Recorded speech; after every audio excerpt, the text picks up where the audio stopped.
ऐवजी पार्किंगमध्ये हेलिकॉप्टर उतरवलं. मंत्री छगन भुजबळ यांच्यासोबत नेमकं काय घडलं?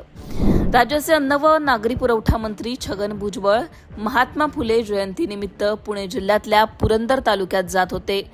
खानवाडी या गावात या कार्यक्रमाचं आयोजन करण्यात आलं होतं. यावेळी नियोजित हेलिपॅडवर हेलिकॉप्टर उतरवण्याऐवजी पायलटनं ते थेट कार पार्किंगच्या जागेत उतरवलं. कार पार्किंगमधील मोकळी जागा हेच हेलिपॅड असल्याचं पायलटला यावेळी वाटलं आणि त्यानं थेट पार्किंगमध्येच हेलिकॉप्टर लँड केलं. कार पार्किंगच्या जागेत हे हेलिकॉप्टर लँड केल्यामुळे काही काळ परिसरामध्ये गोंधळाचं वातावरण निर्माण झालं होतं. हे हेलिकॉप्टर ज्यावेळी पार्किंगमध्ये लँड करण्यात आलं त्यावेळचा व्हिडिओ सुद्धा आता समोर आलाय, तोही पहा.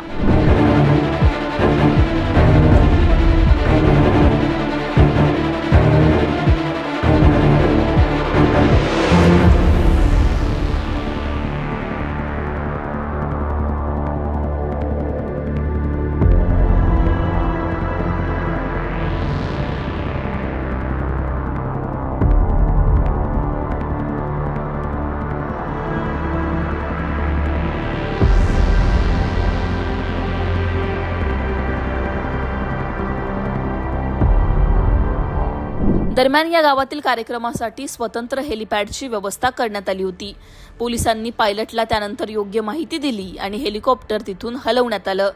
दरम्यान या घटनेनंतर रोहित पवार यांनी एक ट्विट करत एवढा हलगर्जीपणा करणं योग्य नाही असं म्हटलंय. छगन भुजबळ साहेब यांच्यासारख्या मोठ्या नेत्याचं हेलिकॉप्टर हेलिपॅड ऐवजी अचानक एका पार्किंगमध्ये उतरवण्यात येतं, ही बाब अतिशय गंभीर आहे. त्यामुळेच मी सातत्यानं सांगतोय की महत्त्वाच्या व्यक्तींनी प्रवास करताना काळजी घ्यायला हवी. अनेक विमानं आणि हेलिकॉप्टर्समध्ये देखभाल दुरुस्तीसह इतरही अनेक त्रुटी आहेत.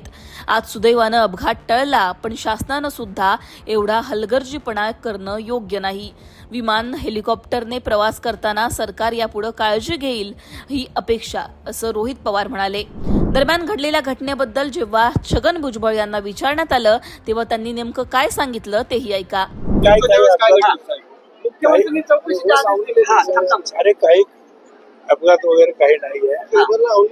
चुकून जे काही काय म्हणतात कार पार्क होतं, आमच्या काय म्हणतात पायलटला काही सापडलं नाही. तो हेलिपॅड कार पार्क मध्ये उतरलं, शांतपणे उतरलं, छान उतरलं. आम्ही छान बाहेर आलो. काय काळजी करायचं काय. सुरेंद्र पवारांच्या जीवाला धोका आहे असं एक एसआयटीला पत्र दिलंय बीड मधून.